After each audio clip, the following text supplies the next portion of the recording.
Hello my friends and welcome back. Thank you very much for being with me again today.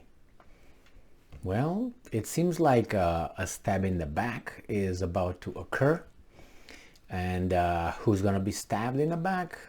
Russia or Putin or the Russians, the Russian population?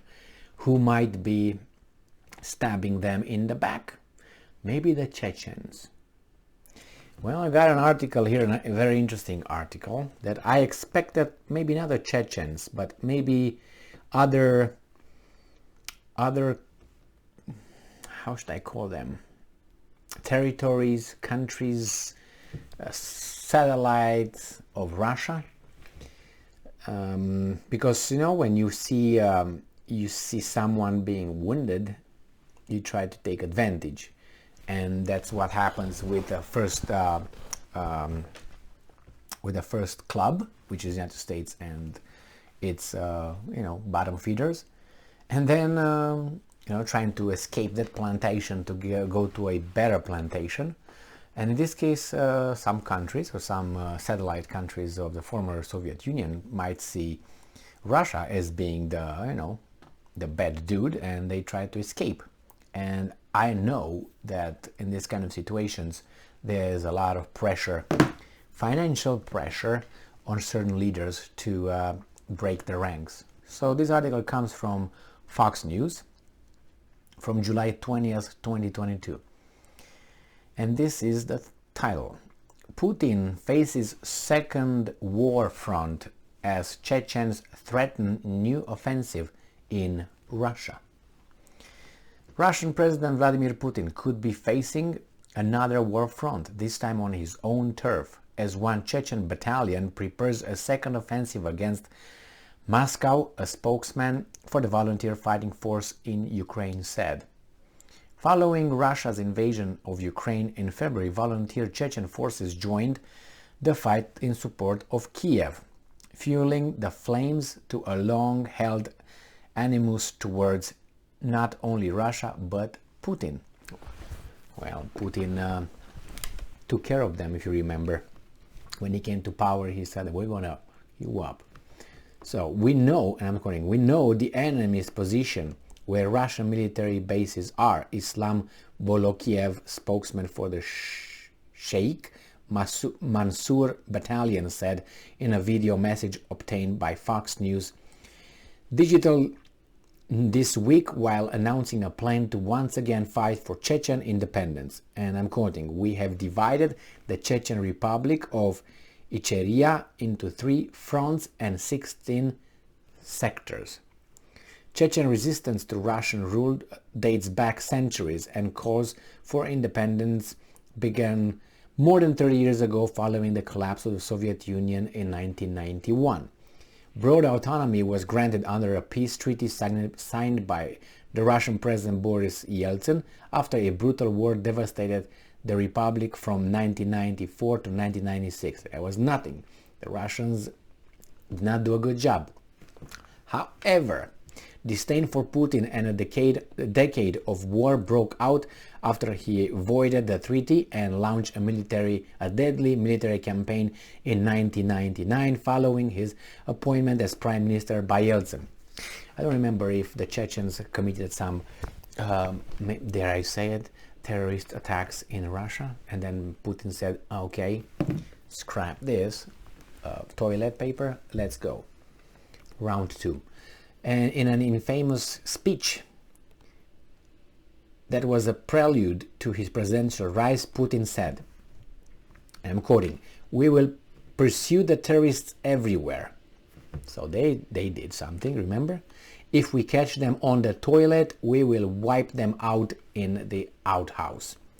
An estimated 160,000 people were killed in both campaigns, though exact figures remain unclear. At least 2 volunteer Chechen battalions, including veteran soldiers from both the First and Second Chechen War, have taken up arms against Russia in Ukraine, including the Sheikh Mansour battalion and the Dzokhar Dudayev battalion. Both groups have been vocal in denouncing the leader of the Chechen Republic, Ramzan Kadyrov, who was appointed to the post in 2007 by Putin and has brutally backed this war efforts against Kiev. A spokesman for the Sheikh Mansour battalion said the resistance group had divided Chechnya into 3 sectors and claimed to have begun working with local population to uncover the enemy troop movements, type of transport, type of armaments, number of troops, and quantity of weapons. Fox News could not independently verify the claims, but Rebecca Kofler, a Russian expert and former intelligence officer in Russian doctrine and strategy for the Defense Intelligence Agency, DIA, said it could serve as a strategy to distract Putin's war effort in Ukraine. You think? Oh my God, it was deep. Phew, really? Okay. And I'm quoting probably Rebecca. The possibility of this taking advantage of Putin's forces behind tie-up in Ukraine to assert their independence is very plausible, she explained. It is unclear if the Chechen volunteer forces are strategizing with Kiev by creating a second front, but Kofler noted that even if a second front is not fully launched in Chechnya, it could still strain Putin's forces. I don't think they want it would at least make Putin and the Russians believe that they will have to deliver their attention and take eyes off Ukraine, so Ukrainians could launch a counteroffensive, she said. That's very clever. I think it's just logical, baby doll. But nevertheless, let me predict this. If that occurs, I guarantee you, no, I predict, because predict gives you leverage. Oh, I was wrong. But guarantee is like 99.9%, so I don't want to go that way. I predict about 98% that if these Chechens are doing a move in Chechnya and try to open a second front, if Kadyrov will not get them hanged by their balls in the market square, then Putin will just, I think, is going to push a few buttons on these guys and going to take care of them. But you know how sometimes, some things appear to be healthy and then are rotten. The same here. I don't know how much military capability Russia still has. I know it has some kind, but I don't know if they're going to use that, because if they use that, that would be on the population, and the population has nothing to do with this. It is just those guys. Why don't those guys just hold a referendum and decide to break away from Chechnya and Russia, and that's it, right? Like Kosovo, no, and like Lugansk and Donbass, Donetsk, the republic, right? DPR and LPR. Why don't they do that?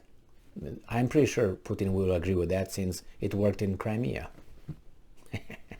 You see how it works? This is what works. If you have this good, you don't care about the rules, regulations, policies, and love and happiness. This fixes things. So I'm pretty sure Putin is going to say, yeah, you just organize that referendum in Chechnya, and we'll recognize it like we recognize the one in Crimea, and we didn't recognize the one in Kosovo. Go ahead. Thank you very much for being with me again today. Stay strong, stay smart, look for the truth, and be just.